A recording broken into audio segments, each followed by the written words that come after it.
अस्सलाम वालेकुम स्टूडेंट। आज हमारे पास है next MCQs number question number 6।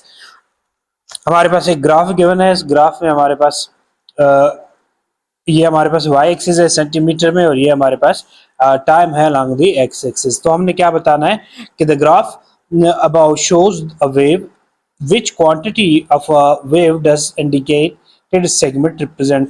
ये जो हमारे पास इंडिकेटेड सेगमेंट है, ये हमारे पास कौन सा जो है रिप्रेजेंट करता है क्वांटिटी को, कौन सी क्वांटिटी को रिप्रेजेंट करता है।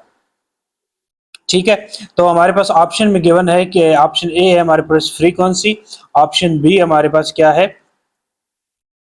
वेवलेंथ है, और अब ऑप्शन हमारे पास सी हमारे पास क्या है पीरियड है, और अब डी जो है वो हमारे पास कैन नॉट बी डिटरमाइंड।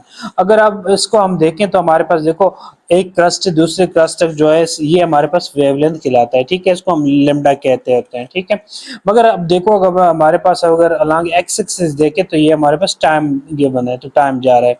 तो हमारे पास ये क्या है, फिर ये हमारे पास फिर पीरियड को शो करता है, टाइम पीरियड को। ठीक है, कि हमारे पास इसका करेक्ट ऑप्शन कौन सा है, option C. So based on the indicate on the curve itself, the segment could be either wavelength or period, but the x-axis is labeled as time, which means the segment must be time period. So क्योंकि हमारे पास x-axis को label किया गया है time से, time हमारे पास गुजर रहा है और ये वेव जो है आगे जा रहा है, तो इसका मतलब है कि ये टाइम पीरियड है। तो हमारे पास जो करेक्ट ऑप्शन है वो ऑप्शन सी है हमारे पास, टाइम पीरियड। तो option C is correct option.